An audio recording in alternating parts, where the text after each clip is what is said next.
How you doing? How you doing today? I'm well. How are you today? I'm doing amazing. Absolutely phenomenal. Well, I'm so glad that you are here. You are the CEO of Dreamers Collective, and you also Well, Dream Roots Creative. Dreamers Creative. Thank you Yeah, for no worries. correcting me. And you also just did a film. Tell us a bit about your organization and what the Dreamers Creative does. So Dream Roots Creative, we specialize in equity content, and we create PSA work, documentary films, really to create platforms to uplift different voices, marginalized voices. Actually, we've worked with Dr. Karen Johnson, and she's an absolute light. We did some work with the Office of Equity, and so it's a little hurtful to see that happen. And it also shows the importance of why we have to work together as a collective to actually uplift each other and create that support base. And I know that she's going to be headed in an amazing place. She's definitely favored by God. So I say thank you to her. Oh, I didn't even know that. So I'm so glad that you are here and the first guest today, because somebody who has experienced that level of intentionality in their work, it's something that it's hard to explain because we don't see it often, and we don't see it often enough. And yet here we are again, experiencing, man, when you are bold and courageous, sometimes people are not ready for it. So I love that you were able to do some work with the Office of Equity and bring your brilliance there. And I agree with you 100%. When we think about a collective mentality, let's just think about how the first civilizations were built. That's exactly right. When they say it takes a village, it's because it's always taken a village in a sense to move things and make things happen. And I love that. And there are certain points in our history that showcase that. But you also are really passionate about our veterans, and you have poured your brilliance into a project that, for me, I mean, as we were just talking about it, it's like veterans go out, they do everything, they put their life on the line, they come home, and there's not enough services, enough resources to really ensure that they feel that love and care. Tell us why you decided to, do this style of documentary and with this topic, talking about our veterans. Yeah, so I am an artist by trade, and I came across the issue of deported veterans writing a song called Excuse My Accent. I found this story of Hector Barajas, who's created the Deported Veterans Support House in Tijuana. I thought that it was a typo, and then the more I started to dig in, I realized that it is intentional. There is some such thing called deported veterans, two words that should never be put together. We asked him to be a part of our music video and make a cameo, and we heard his story and Kevin Martinez, who's from Belize, and we were so compelled that we felt like our way to contribute to a solution would be able to use our creativity. So we just, pulled the trigger and decided to create a documentary, and that was 3 years ago. And we turned it into a documentary short called Bring Them Home.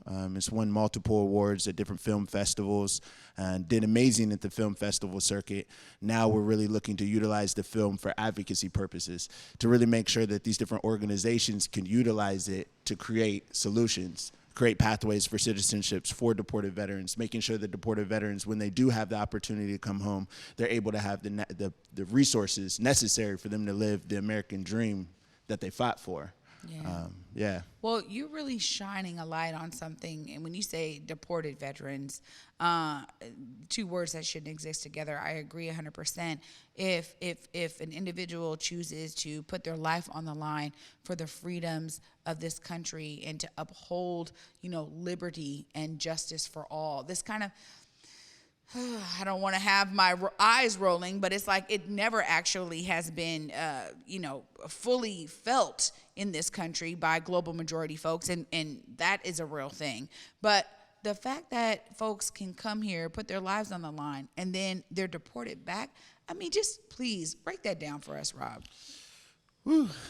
Well, it's definitely a convoluted issue, when we look at America, we understand that part of the American fabric is xenophobia. That's just the reality that we cannot escape, What has been happening is, since 1996, it's actually interesting. 1996, Tim McVeigh did the Oklahoma bombing. And legislators rushed to different immigration reform.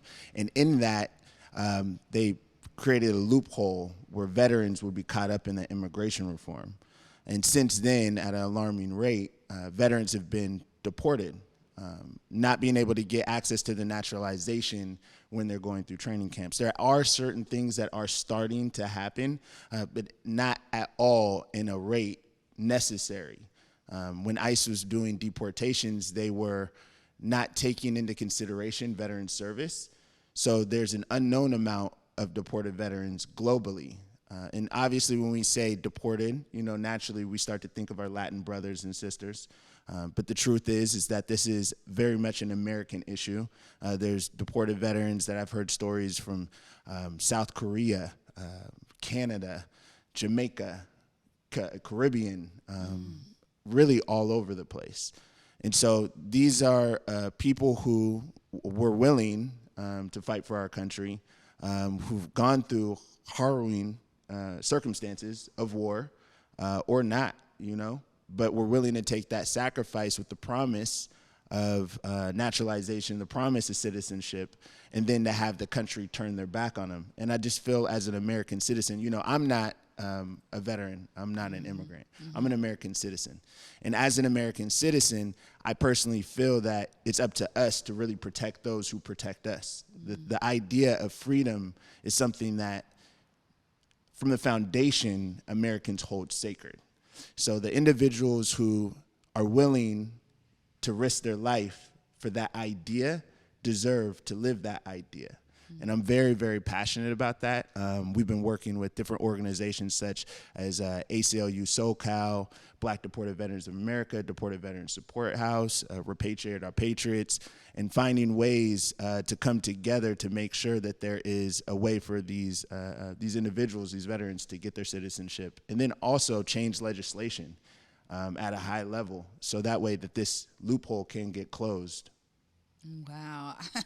I mean, I'm just kind of over here in shock because the ideas that I guess maybe I'm so glad that you did do this story. I mean, again, as I was talking about at the top, we need people like you to expose us to these things that are taking place right underneath our noses and beneath our feet when we don't realize that it really affects us all. And so I think, when we think, injustice to anyone is injustice to everyone and all of that, it's true, but yet sometimes a lot of folks don't understand that until they experience it personally.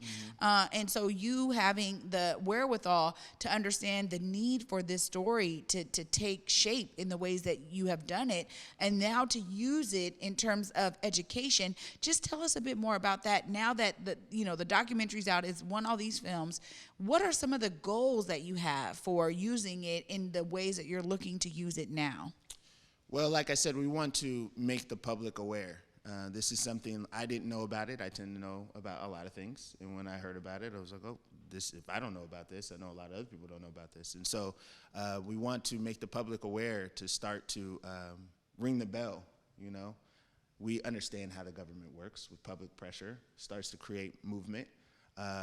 I've spoken to veterans themselves, people in the military, and they didn't know about it. So it's a very complex issue. So we want to make sure that we could use that film just to create as much awareness as possible. We're going to continue telling these stories.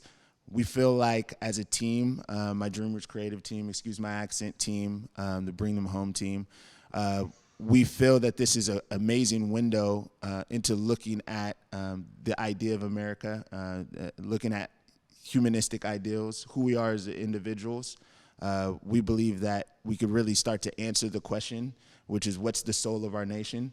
What is the soul of our nation if we're willing to do this, How could we start to knock down those barriers that we put between each other when we look at each other as far as like black and brown and being from other countries, and what does it mean to actually live in this country? So we want to use that window and create a larger dialogue that could start to bring connectivity between us, Well, I definitely do know, and it is so necessary. I thank you for, again, kind of leading the charge here and with your team and saying, let's tell this story. Let's expose folks to this because it is something we all need to be aware of. You have an upcoming film screening. I want you to be able to look right there. Let folks know how they connect with your organization and come out to the film screening. Absolutely. So we are having a film screening at Grand Cinema June 10th. We would love for you to come out. Bring your friends, bring your family. We're going to have Daniel Torres, the first deported veteran to ever get his citizenship, come speak. We're going to have the founder of the Black Deported Veterans of America, James Smith. We're having individuals, Amanda Schuff from MDEF, Immigrant Defenders Law Center. Jenny Pasquella from the ACLU SoCal is going to speak. So it's going to be something where we can not only watch the film, but then actually have dialogue on how to make the changes. You can go to grandcinema.com/films/bring-them-home, or you could go to bringthemhomefilm.com. That's a little bit easier. And then you could see where to click and get tickets. We'd love to have you there, Grand Cinema, June 10th. Follow us at Bring Them Home Film. You can follow me at Official Rob Young on Instagram. And just follow the journey. We're going to just continue doing this until we can make some solutions. Wow. Rob, thank you again for being here. Anytime you have a new project, just know the Day with Trae is a home for you right here in the Black Media Matter Studios. You're welcome anytime. Thank you. Thank you so much. Absolutely. Thank you guys for listening. Y'all, here we go.